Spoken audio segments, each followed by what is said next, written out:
este premio es para mí un inmenso honor, porque verdaderamente es el premio más importante, como he dicho, ¿no?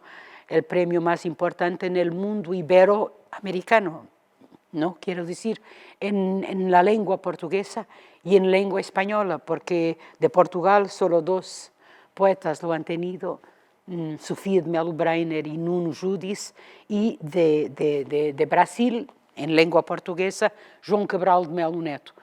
Entonces, en lengua portuguesa yo soy la cuarta persona a tener ese premio en 30 poetas, y soy la séptima mujer a tenerlo en 30 poetas también. Entonces 23 hombres lo han tenido y 6 conmigo, 7 poetas mujeres. Entonces, es bueno ver, pero además de todo, es que este premio para mí es importantísimo por una razón, por una otra razón. Quiero decir, que se valore tanto la poesía, ¿no? La poesía que está tan olvidada, la poesía que está tan maltratada de alguna forma, ¿no?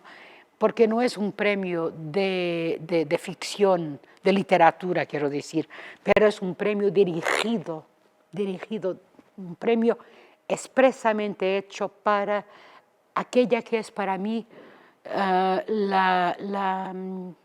arte literaria más perfecta, que es precisamente la poesía, porque la poesía consigue concentrar de una forma extraordinaria lo que, por ejemplo, un libro de ficción necesita 200 o 300 páginas, ¿no? Entonces la poesía lo concentra, lo hace como un punto cósmico. Entonces para mí es un honor inmenso y es un placer. Yo estaba ya traducida, por ejemplo, en Suecia, en Holanda, en los Países Bajos, en los Estados Unidos, en Inglaterra y no en España. No tenía libro alguno en España, pero nosotros tenemos, es interesante, tenemos un dicho en portugués que es santos de la casa no hacen milagros. Entonces, en términos de península ibérica, es interesante que, bueno, nuestros hermanos, ¿no?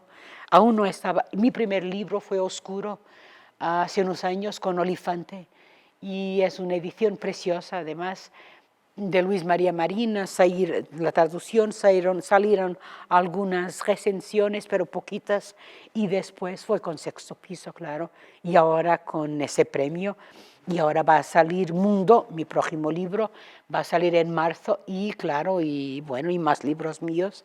Entonces, esto será, claro, una oportunidad muy buena para que, no sé, para que yo sea más conocida en España. Este libro es un libro que, bueno, que fue escrito en grande parte durante la pandemia, pero la segunda parte, yo diría, de la pandemia, porque la primera parte de la pandemia es una cosa muy, muy extraña de decir, pero como los primeros 3 o 4 meses de la pandemia, yo no logré escribir rigurosamente nada.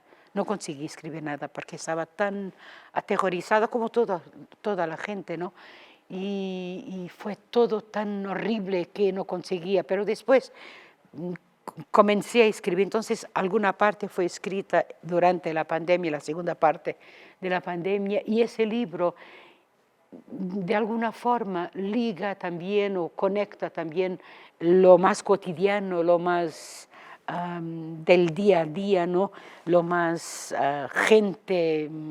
lo más raso al mundo, como la hormiga, por ejemplo, o la cienpez con el cósmico, con el agujero negro, por ejemplo. Bueno, pero eso es también lo que tengo ya en mi poesía siempre, ¿no? Porque a mí me encanta lo que yo no entiendo. Yo pienso que la poesía es también trabaja también con el misterio de ser.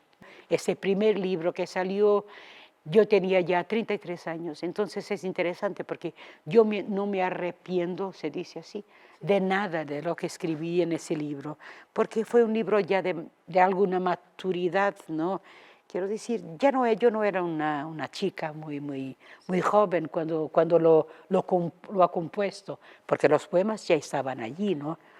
Entonces, para mí fue, después que empecé a escribir ese primer libro, yo no paré. Y ahora tengo como, no sé, 20, de poesía unos 20 libros, de ficción y para niños muchos más. Entonces como al todo unos 30 libros, no sé, publicados ya. Cuando comienzo a escribir no tengo ninguna pretensión. Yo escribo porque necesito escribir solo. Y siempre he necesitado escribir, es mi forma de expresión, quiero decir. Entonces, yo amo mi lengua, tengo una pasión por el portugués y amo la poesía también. Entonces, yo cuando empiezo a escribir, empiezo porque necesito. Yo no pienso ahora, voy a escribir con la intención o la pretensión de hablar, digamos, de los refugiados o de una cebolla o de la cuestión ética, por ejemplo. No, yo escribo, porque necesito, es una necesidad interior, ¿sabe?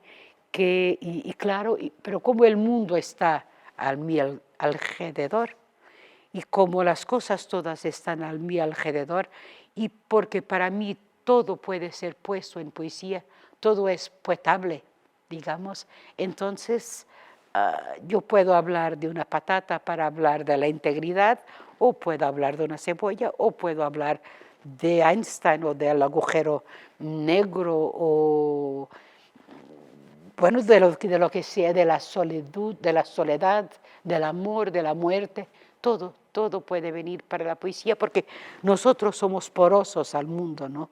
Y el mundo viene a tener con nosotros y nosotros con el mundo. Así como es posible, pienso, acostumbrar a las personas a escuchar música clásica, también pienso que es posible acostumbrar a las personas a oír la poesía, porque en primer lugar la poesía es música, tiene en su raíz la música.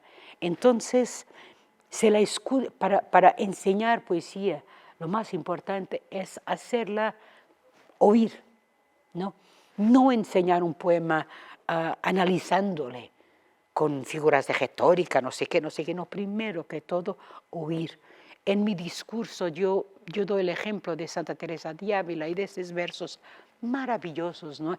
Vivo sin vivir en mí. Espere, que muero porque no muero, que muero porque no muero. Eso es una cosa fantástica, ¿no? Entonces, yo pienso que eso es, que la poesía en su inicio es música. Y yo no gustaría decir que mi poesía es feminista, pues yo pienso que mi poesía es poesía solo. Pero claro, mis posiciones perante el mundo, sí, esas son feministas, quiero decir, porque para mí feminismo se reduce a una expresión, derechos humanos. Y ahí está, derechos humanos. Purezas fónicas, som que fosse A de mais espanto, filho a nascer, crisálida a romper em borboleta, ou travessa de assado explodindo no fogão. Som que, estilhaçando garrafa de cristal, pulverizasse igual o mais humilde canjirão de vinho, onde a vida se faz e as coisas brilham sem prova de escansão.